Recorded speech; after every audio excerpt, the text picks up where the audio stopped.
Olá pessoal, tudo bom com vocês? Sejam muito bem-vindos ao canal. Aquele muito obrigado por nos prestigiar. E sem mais delongas, vamos direto ao assunto. Pessoal, acredito que a maioria de vocês, seja em vídeos shorts ou em vídeos longos, já conhece aquele famoso vídeo sobre o traficante Carlos César Santos Lima, conhecido como Zóio, que durante uma audiência peitou o juiz e criou um certo clima de tensão e até de insegurança no tribunal, inclusive entre os policiais presentes. Pois bem, depois de assistir um vídeo completo sobre o caso, fiquei tão admirado que resolvi trazer o mesmo vídeo aqui para o canal. Achei que o vídeo deles ficou tão perfeito que minha intenção de fazer um vídeo sobre este caso foi adiado pela vontade de mostrar o próprio vídeo deles aqui. E foi o que eu fiz. O vídeo é do maravilhoso canal Tribunal em Foco, @Tribunal em Foco, cujo link vai ficar na descrição para vocês clicarem e visitarem o respectivo canal, que tem um trabalho incrível e vídeos espetaculares. E agora, vamos ao vídeo. E não se esqueçam, no final, se inscrevam no canal e comentem, beleza? O senhor mataria ele se fosse condenado. O senhor quer dizer alguma coisa? Vamos. Dizer é isso aí mesmo aí, pode condenar ele, não tem problema nenhum não. E outra, o senhor disse isso. deixando bem claro também, o Cis me tirou de lá de Presidente Venceslau lá pra fazer 12 horas de viagem pra escutar essa palhaçada aqui. Eu não vou ficar escutando isso daí não. O senhor tá eu falei mesmo, não quero saber de nada não. Pode ser o senhor da Rogério de la Chaga aqui, vocês não intimidam não, rapaz. Que é o primeiro comando da capital aqui, inimigo número 1 de vocês, rapaz. Thomas foi condenado por 52 acusações, incluindo 7 de homicídio. Ninguém merece morrer. Ninguém merece ser executado da maneira que ele executou Stephen Serna. Carlos César dos Santos Lima, mais conhecido como Zóio, emergiu como uma figura central em uma complexa investigação envolvendo um homicídio dentro da penitenciária 2 de Presidente Venceslau. Zóio, inicialmente, confessou sua participação no crime e apontou GG do Mangue, um dos líderes do primeiro comando da capital, PCC, como mandante do assassinato. Contudo, ao longo do processo judicial, sua versão dos fatos foi modificada diversas vezes. Ora, ele negava qualquer envolvimento, ora atribuía o homicídio a desavenças pessoais. Ele chegou a declarar que foi coagido e ameaçado por advogadas com ligações ao PCC para alterar seu depoimento. Em um vídeo divulgado recentemente nas redes sociais, Zóio, à época com 29 anos, desafia abertamente um juiz durante uma audiência criminal no Fórum de Limeira, uma cidade a 151 quilômetros da capital paulista. Esse incidente, ocorrido em 30 de setembro de 2009, permaneceu fora dos holofotes até a liberação das imagens. O senhor está sendo acusado pelo Ministério Público de praticar o crime de coação no curso do processo. O senhor tem o direito de permanecer em silêncio, mas se quiser pode utilizar essa oportunidade para apresentar sua versão, para se defender sobre os fatos. O Ministério Público disse que num júri que aconteceu aqui em Limeira, de 7 de fevereiro de 2008, o senhor teria dito que mataria um tal de Rafael e mataria também a vítima daquele crime do qual o senhor é acusado. O senhor mataria ele se fosse condenado. O senhor quer dizer alguma coisa? Vamos. Dizer é isso aí mesmo aí, pode condenar ele, não tem problema nenhum não. E outra, o senhor disse isso. Deixando bem claro também, o Cis me tirou de lá de Presidente Venceslau lá pra fazer 12 horas de viagem pra escutar essa palhaçada aqui. Eu não vou ficar escutando isso daí não. O senhor tá eu falei mesmo, não quero saber de nada não. Pode ser o senhor da Rogério de la Chaga aqui, vocês não intimidam não, rapaz. Que é o primeiro comando da capital aqui, inimigo número 1 de vocês, rapaz. O vídeo mostra Carlos César dos Santos Lima sentado, com um policial militar e um agente penitenciário posicionados ao fundo. Durante a audiência, o juiz informa ao réu sobre a acusação formal feita pelo Ministério Público. Zóio teria intimidado uma testemunha crucial em um caso de tentativa de homicídio ocorrido em 2004. O juiz relembra ainda que, segundo o Ministério Público, em um julgamento realizado em 7 de fevereiro de 2008, Zóio teria ameaçado não apenas a vítima direta do caso, mas também outras pessoas, caso fosse condenado. Mais alguma coisa que tem nada não, e por favor, quanto menos eu falar nessa social. Então o senhor disse isso lá no juízo? Disse mesmo, e digo pra ele na frente dele aí, quanto aos disparos lá na casa do Rafael lá, quantas vezes for necessário mandar meus moleques lá, vou dar tiro mesmo. Quero nem saber de nada não.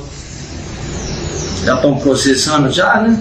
Foi atentado. Este vídeo, que viralizou após sua divulgação, oferece um raro vislumbre, evidenciando a postura desafiadora do criminoso frente à justiça, enquanto seu passado violento e as relações com o PCC continuavam a moldar sua trajetória no sistema prisional. Conhecido pelo apelido de Violência, George Gell Thomas manteve um sorriso constante enquanto posava diante das lentes da câmera.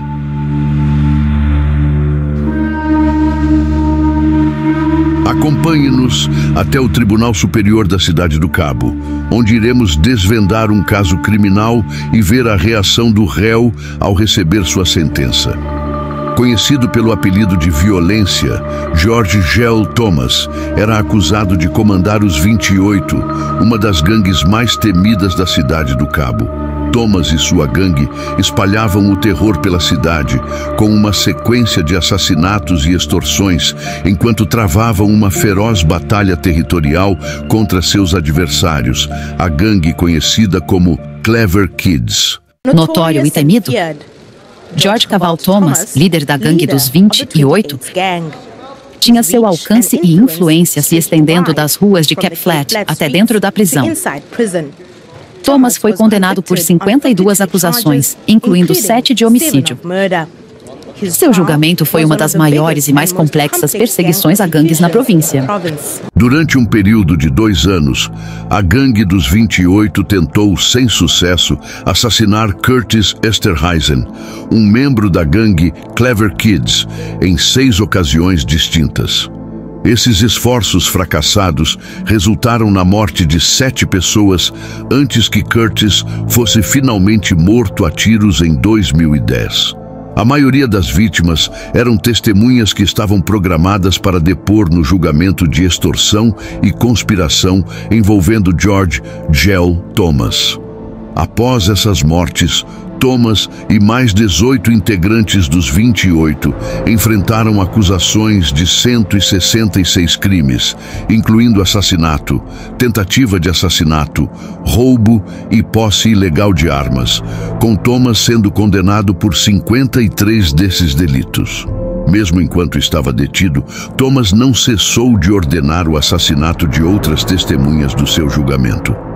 Durante o processo, ele se declarou inocente e seu advogado de defesa, Janusz Mialik, tentou apresentar Thomas como uma vítima de uma prisão injusta, buscando assim uma redução de sua pena. O advogado afirmou que Thomas não fumava, não possuía conta bancária e sustentava-se vendendo peixe, vivendo no quintal da casa de sua mãe. A acusação, no entanto, rapidamente refutou essas alegações, lembrando ao tribunal que Thomas havia sido condenado por invasão de domicílio aos 9 anos e por homicídio aos 20 anos. Mesmo estando na prisão, ele continuava a fazer cerca de 1.300 chamadas mensais para sua gangue. Os membros da gangue e Thomas haviam até mesmo agredido um diretor de prisão, embora Thomas alegasse que o ataque ao diretor foi uma retaliação por supostos abusos sexuais que teria sofrido na prisão de Brannett. Além disso, Thomas conseguia intimidar os funcionários da prisão para que cumprissem suas ordens. Em junho de 2015, George Gell Thomas foi finalmente condenado a 7 penas de prisão perpétua, uma para cada um dos 7 assassinatos que cometeu entre 2008 e 2010. Apesar da gravidade das condenações, o líder criminoso não demonstrou sinais de desespero diante da perspectiva de passar o resto de sua vida atrás das grades de uma prisão de máxima segurança. Surpreendentemente, o homem conhecido como Violência exibia um sorriso no rosto enquanto recebia a sentença. Passamos agora para um réu que fez a transição de policial a chefe de um poderoso cartel de drogas. Golpe ao crime organizado. Autoridades no México capturaram o suposto líder do cartel do Golfo, Jorge Eduardo Costilla Sánchez, conhecido como El Cos. Ele foi detido durante uma operação militar no estado de Tamaulipas, na qual outros 5 integrantes do grupo criminoso também foram presos. As autoridades informaram que Costilla Sánchez liderava violentos confrontos com os Zetas, antigos aliados de El Cos. Os Estados Unidos ofereciam até 5 milhões de dólares por informações que levassem ao paradeiro do suspeito. Jorge Costilla Sánchez, cuja influência era tamanha que ele figurava entre os traficantes mais procurados do México até ser preso em 2012, está atualmente enfrentando julgamento no Tribunal Distrital do Zeuá, no Texas.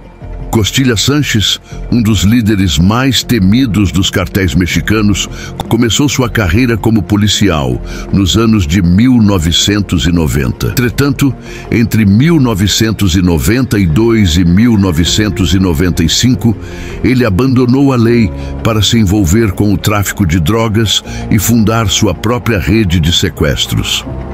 Após deixar a polícia, Costilla Sánchez atraiu a atenção de Osiel Cárdenas Guillén, na época chefe do cartel do Golfo e intensamente envolvido no tráfico de drogas internacional.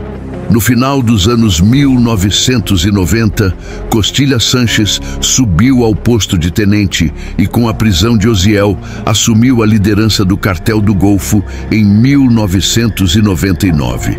Sua ascensão foi marcada por graves acusações dos Estados Unidos, após ameaças feitas por ele e outros membros do cartel.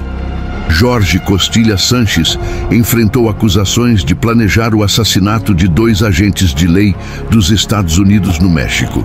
Apesar de já ter sido indiciado por tráfico de drogas, sua vasta influência e poder lhe permitiram permanecer livre. Com uma carreira anterior em aplicação da lei, Costilla Sánchez compreendia a importância de manter um perfil discreto, resultando em poucas pessoas fora dos círculos do cartel conhecendo sua identidade. Apenas 2 fotos suas haviam sido divulgadas publicamente antes de sua detenção. Além disso, ele estava supostamente envolvido em vários assassinatos, incluindo o de um político em ascensão, um jornalista e outras vítimas em meio à sua guerra territorial contra o cartel Los Zetas. Somente em 12 de setembro de 2012, Costilla Sánchez foi finalmente preso sem oferecer resistência, com a operação ocorrendo sem a necessidade de disparar um único tiro. Durante uma perseguição a um veículo com homens armados que invadiram um domicílio, El Cos foi surpreendido sem oferecer resistência. Na operação em que El Cos foi capturado, 5 pessoas a mais também foram detidas. Conhecido como El Cos, ele estava à frente do cartel do Golfo, considerado o segundo grupo criminoso mais poderoso do país. Discreto, El Cos superou as divisões internas e liderava violentos confrontos em Tamaulipas e Nuevo León contra seus antigos aliados, os Zetas. Em 30 de setembro de 2015, Costilla Sánchez foi extraditado para os Estados Unidos, onde se declarou inocente das acusações contra ele, que incluíam homicídio, tráfico de drogas e lavagem de dinheiro.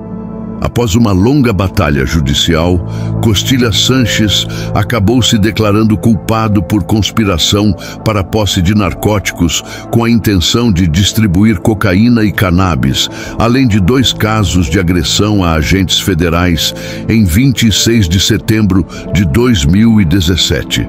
Finalmente, em 22 de setembro de 2022, ele foi condenado à prisão perpétua e ordenado a pagar um valor de $5 milhões em confisco, correspondente ao lucro obtido com suas atividades no tráfico de drogas. Acompanhe agora o intrigante caso de Robert Martinez, um notório líder de gangue implicado em um crime chocante. Um júri levou apenas 90 minutos para declarar Robert Martinez culpado no que tem sido chamado de assassinato Hell's Gate. Durante os argumentos finais, tanto a acusação quanto a defesa focaram no principal testemunho do Estado, o tio de Martinez. Em questão, relata Paul Venema, estava a credibilidade dele. O palco deste drama é o Tribunal do 29º Distrito Judicial do Texas, onde Martinez está prestes a ser julgado por um ato de violência que deixou uma marca profunda na comunidade local. Em 2015, Stephen Turner, um jovem de 19 anos, teve sua vida abruptamente interrompida. Seu corpo foi encontrado em uma vala de drenagem com um nome sinistro, Portão do Inferno, que previu a história de traição e brutalidade que viria a ser revelada. Ninguém merece morrer. Ninguém merece ser executado da maneira que ele executou Stephen Serna. Martinez foi acusado de planejar o assassinato de Turner, enfrentando a acusação de homicídio em primeiro grau. Com o impacto do martelo do juiz e a sentença proferida, o futuro de Robert Martinez foi determinado, encerrando um julgamento que ficaria gravado na memória criminal de San Antonio. A trama começou em um fevereiro fatídico, quando Stephen Turner, ainda jovem e confiante, caiu em uma armadilha preparada por pessoas em quem ele acreditava, atraído por promessas de drogas ou dinheiro. Turner foi atraído para um motel comum, um lugar onde a aparência ordinária escondia as intenções sombrias de Robert Martinez. Este notório líder de gangue, junto com seus comparsas, preparou o cenário para o que se tornaria um ato maligno. Foi dentro daquele quarto de motel que um plano perverso foi elaborado, levando a uma traição imperdoável. À medida que as horas passavam, a armadilha foi armada e Turner, alheio ao perigo iminente, foi conduzido para longe do motel. O destino era uma área desolada no bloco 1100 de Shadwell, uma região que carregava o nome ominoso de Portão do Inferno. Foi nesse lugar abandonado que o destino cruel de Stephen Turner foi selado. Uma vida jovem ceifada pelas mãos daqueles com quem ele havia cruzado o caminho. O envolvimento de Robert Martinez na trama macabra tornou-se evidente à medida que as autoridades desvendavam os eventos que levaram à morte prematura de Serna. A minuciosa elaboração do assassinato, a frieza do ato e a subsequente tentativa de encobrir o crime apontavam claramente para Martinez e seu grupo, que foram identificados como responsáveis por armar essa armadilha mortal. O tribunal se transformou em um verdadeiro campo de batalha, onde o futuro de Robert Martinez seria definido. Sob a liderança da promotora Melissa Sayans, a acusação apresentou uma narrativa de vingança, um assassinato perpetrado como retaliação por um crime anterior, do qual Stephen Serna não tinha qualquer envolvimento. A acusação descreveu o crime como um ato premeditado, no qual Serna foi cruelmente morto e abandonado em uma vala de drenagem, infamemente chamada de Portão do Inferno. O tribunal foi palco de vários momentos intensos, e um dos mais notáveis foi o depoimento de Larry Isaac, tio de Martinez. Isaac forneceu um relato crucial ao afirmar que Martinez havia confessado o assassinato durante uma conversa telefônica. No entanto, a defesa rapidamente levantou a questão da motivação de Isaac para seu testemunho, que envolvia a promessa de uma significativa redução em sua própria pena, passando de um potencial máximo de 20 anos para um máximo de 9 anos. Em contraste, a defesa, liderada por Leland McRae, ofereceu uma perspectiva completamente diferente. McRae defendeu com fervor a ideia de que seu cliente era um simples bode expiatório, um alvo conveniente para um crime que ele não havia cometido. A defesa destacou a falta de testemunhas e apontou que o tio de Martinez, Larry Isaac, não conseguiu localizar Martinez na cena do crime, sugerindo que o verdadeiro responsável ainda estava em liberdade. A sala do tribunal irrompeu em emoção quando o veredicto foi lido. A gravidade da decisão era palpável, com a compreensão de que Martinez agora enfrentava uma sentença que poderia mantê-lo atrás das grades pelo resto de sua vida. Foi um momento sombrio, marcando o fim de um julgamento que havia capturado a atenção da comunidade de San Antonio e além. Apesar dos esforços da defesa para lançar dúvidas, a decisão do júri foi clara, influenciada pelas palavras assombrantes que Martinez supostamente disse ao seu tio.